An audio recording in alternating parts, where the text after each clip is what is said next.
नमस्ते प्यारे बच्चों। आज मैम आपको संज्ञा के बारे में बताने जा रहे हैं। तो बच्चों सभी संज्ञा के बारे में ध्यान से सुनिएगा। ओके, और इस पाठ को आपको रीड भी करना है अच्छे से। ठीक है बेटा। तो आज हम कक्षा 4 का व्याकरण विज्ञान पढ़ेंगे। व्याकरण विज्ञान में हमने पाठ 3 तक कंप्लीट कर लिया था, है ना। अब हम आते हैं पाठ 4 के ऊपर। पाठ 4 जिसका नाम है संज्ञा। चित्रों को देखिए और उनके नीचे लिखे वाक्य पढ़िए। ये यहाँ पर आपको 2 पिक्चर दिए गए हैं, है ना। तो इनके नीचे क्या वाक्य लिखे गए हैं, देखिए। मीनू चिड़ियों को दाना खिला रही है। बेटा आप सभी ये जो लाल कलर वाले अक्षर हैं, जो शब्द हैं, इनको ध्यान से देखिएगा, ठीक है। मीनू चिड़ियों को दाना खिला रही है। शेर जंगल में घूम रहा है। और पिक्चर आपको यहाँ पर दिए गए हैं। ये देखो, एक मम्मा है, उनके साथ एक बेबी है, ठीक है ना, जो कि टॉयज की शॉप पर है, खिलौने वाले की दुकान पर है। मुझे वह खिलौना लेना है, खिलौना। मनु विनम्रता से बात करती है। ये मनु है और ये उनके टीचर हैं, ठीक है। तो मनु विनम्रता से बात करती है। इन वाक्यों में रंगीन छपे शब्द नाम हैं, यानी कि जितने भी रंगीन कलर के शब्द हैं, लाल अक्षर से, लाल कलर से जो शब्द हैं वो सारे क्या हैं, नाम है। जैसे खिलौना, मनु, विनम्रता, और क्या है, मीनू, चिड़ियों, दाना, शेर, जंगल, ये सब क्या है, नाम है, ठीक है। मीनू, चिड़िया, शेर, मनु, ये किसके नाम है, ये व्यक्ति या फिर प्राणी के नाम है।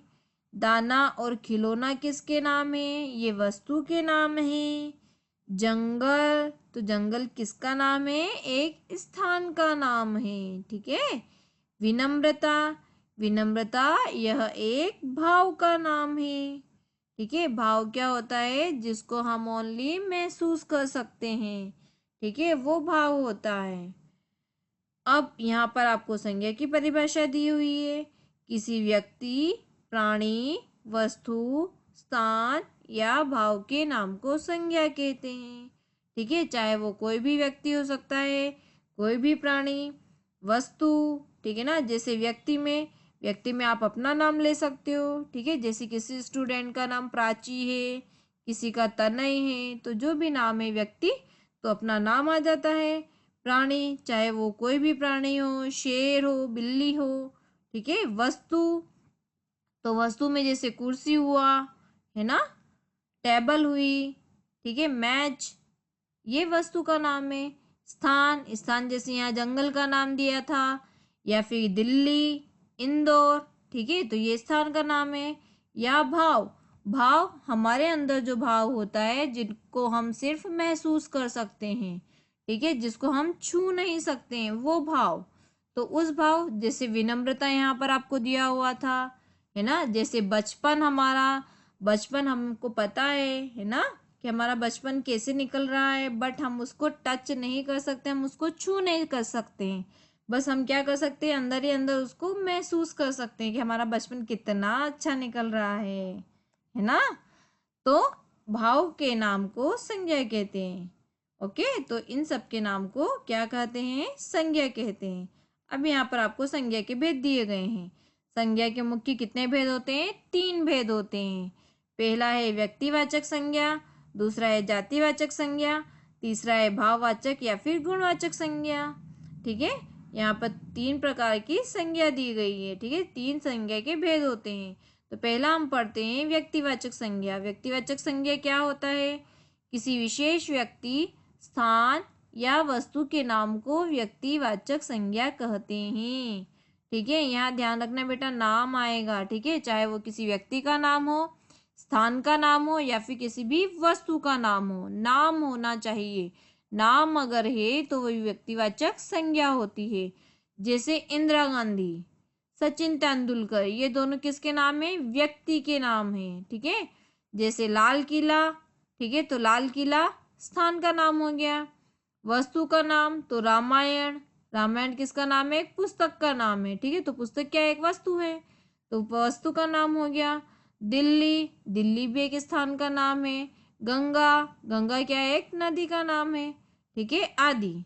तो यहाँ पर चाहे कोई व्यक्ति हो, स्थान हो या वस्तु हो, उनके नाम को हम व्यक्तिवाचक संज्ञा कहते हैं, ठीक है। यहाँ पर आपको चित्र भी दिए हैं, सचिन तेंदुलकर, इंदिरा गांधी, ठीक है, लाल किला और ताजमहल, ठीक है। तो यहाँ पर उनका नाम दिया गया है, ओके। इसलिए इसको व्यक्तिवाचक संज्ञा कहते हैं। अब हम आते हैं सेकंड जातिवाचक संज्ञा पर। दूसरा है जातिवाचक संज्ञा।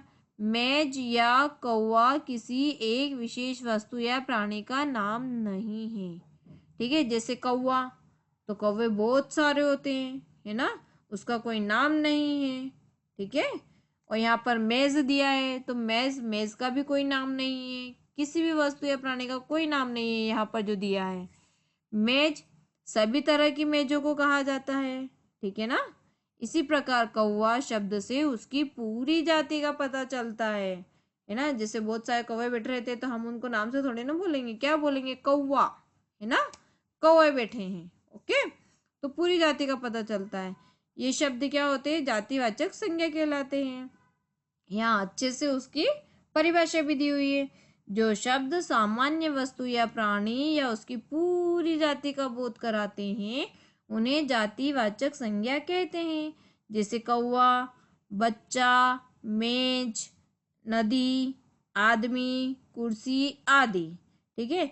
जैसे आप सभी को पता है ना, मैम अगर क्लास में होते हैं तो मैम क्या बोलते हैं? बच्चों चलो अपनी अपनी कॉपी निकालिए, है ना, ऐसे बोलते हैं ना बच्चों।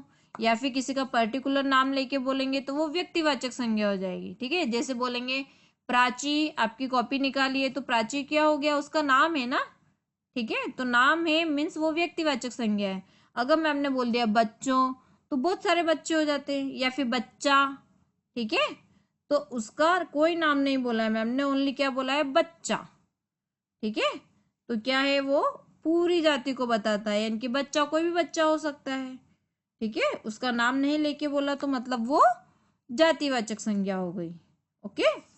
जैसे नदी, तो नदी का भी यहाँ पर कोई नाम नहीं दिया है। गंगा हो सकती है, यमुना हो सकती है, नर्मदा हो सकती है, बहुत सारी नदियां हैं, पर कोई नाम नहीं दिया है, ओनली नदी बोला है।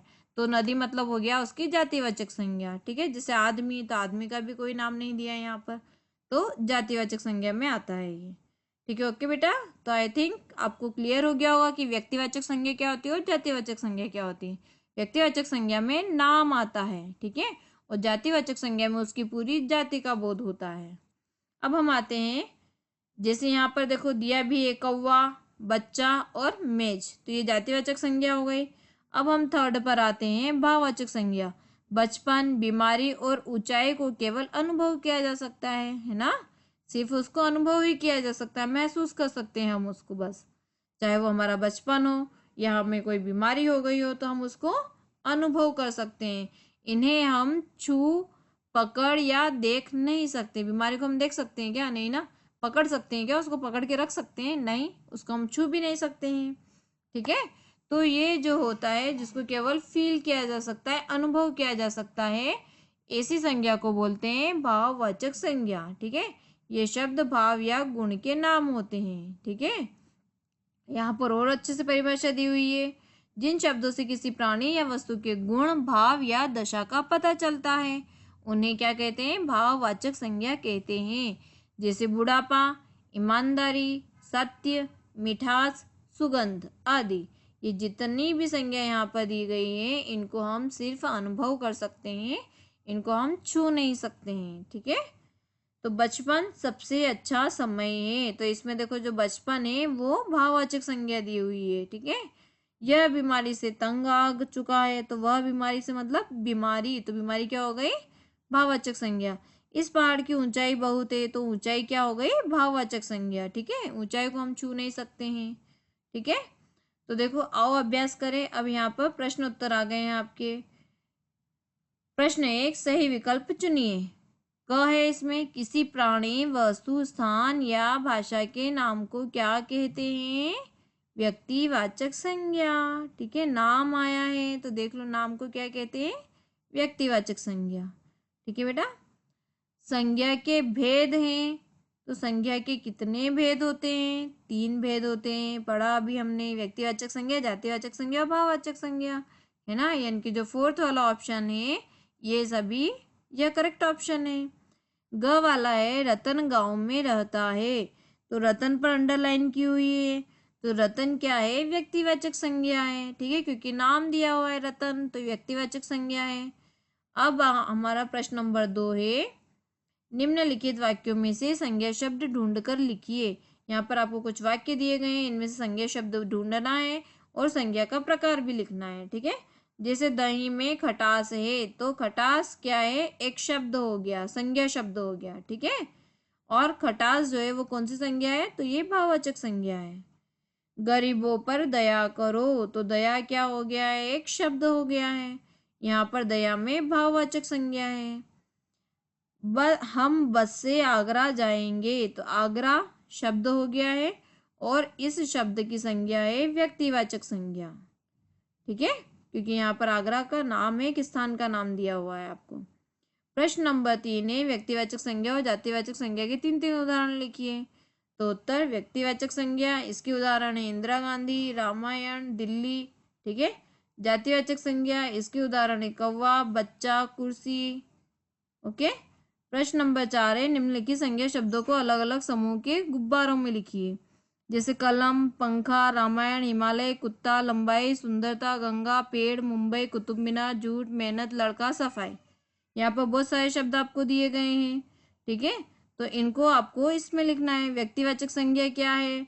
तो रामायण, हिमालय, गंगा, मुंबई, कुतुब मीनार, यहाँ पर ये सभी के नाम दिए गए हैं, तो ये व्यक्तिवाचक संज्ञा हो गई है। अब जातिवाचक संज्ञा, तो कलम, पंखा, कुत्ता, पेड़, लड़का, यहाँ पर ये जातिवाचक संज्ञा है, ठीक है, क्योंकि इनका कोई नाम नहीं दिया गया है। जैसे पेड़ दिया है तो पेड़ का कोई नाम नहीं है, ठीक है। इसी तरह भाववाचक संज्ञा, जिनको हम केवल अनुभव कर सकते हैं, जैसे लंबाई, सुंदरता, झूठ, मेहनत और सफाई। प्रश्न नंबर 5 पर हम आते हैं, निम्नलिखित प्रश्नों के उत्तर दीजिए। क है, संज्ञा किसे कहते हैं? उदाहरण देकर स्पष्ट कीजिए। ख वाला है, संज्ञा के कितने भेद होते हैं? उनके नाम बताइए। ग वाला है, भाववाचक संज्ञा कैसे बनती है? उदाहरण दीजिए। तो बेटा इन तीनों के क्वेश्चन के आंसर मैंने यहाँ पर आपको राइट कर दिए हैं, ठीक है, तो आप अच्छे से पढ़िएगा। जैसे संज्ञा किसे कहते हैं? तो किसी व्यक्ति, प्राणी, वस्तु, स्थान या भाव के नाम को संज्ञा कहते हैं। इसके उदाहरण भी हैं राजेश, खिलौना, जंगल आदि, ठीक है। ख वाला है, संज्ञा के कितने भेद होते हैं? तो 3 भेद होते हैं, व्यक्तिवाचक संज्ञा, जातिवाचक संज्ञा और भाववाचक संज्ञा। अब भाववाचक संज्ञा कैसे बनती है? तो जिन शब्दों से किसी प्राणी या वस्तु के गुण, भाव या दशा का पता चलता है, उन शब्दों से भाववाचक संज्ञा बनती है। उदाहरण जैसे बचपन, ईमानदारी, ठीक है, और इन भाववाचक संज्ञाओं को हम केवल अनुभव कर सकते हैं, ठीक है, छू नहीं सकते हैं, ओके। अब बेटा यहाँ पर मैंने आपको कुछ गृह कार्य दिया है। प्रश्न नंबर 1 है, प्रत्येक के 3 नाम लिखिए, यानी कि संज्ञा शब्द लिखना है। जैसे फल, तो फल 3 प्रकार के आपको फलों के नाम लिखना है यहाँ पर, ठीक है ना, 3 फलों के नाम लिखना है, 3 सब्जियों के नाम लिखना है और 3 फूलों के नाम लिखना है, ओके। प्रश्न नंबर 2 है, नीचे दिए गए बादल में से कई तरह के शब्द लिखे हैं। यहाँ पर मैंने क्लाउड बना के दिया है आपको और बहुत सारे शब्द दिए, इनमें संज्ञा शब्द चुनकर लिखना है। जैसे इनमें से आपको ढूंढना है व्यक्तिवाचक संज्ञा कौन सी है, जातिवाचक संज्ञा क्या है और भाववाचक संज्ञा क्या है, ठीक है बेटा। प्रश्न नंबर 3 है, नीचे दिए गए वाक्यों में से संज्ञा शब्दों को रेखांकित कीजिए। अब यहाँ पर क्या संज्ञा शब्द है? यहाँ मैंने आपको कुछ वाक्य दिए हैं, जैसे क है, नई दिल्ली भारत की राजधानी है, तो इसमें बताना है आपको संज्ञा शब्द क्या है, ठीक है, और उसको रेखांकित करना है, मीन्स अंडरलाइन करना है। ख है, करेला कड़वा होता है, ठीक है, तो यहाँ पर संज्ञा शब्द को रेखांकित करना है और आपको बताना है कि कौन सी संज्ञा शब्द है, ठीक है, ओके बेटा, ठीक है बेटा, ओके, बाय बेटा।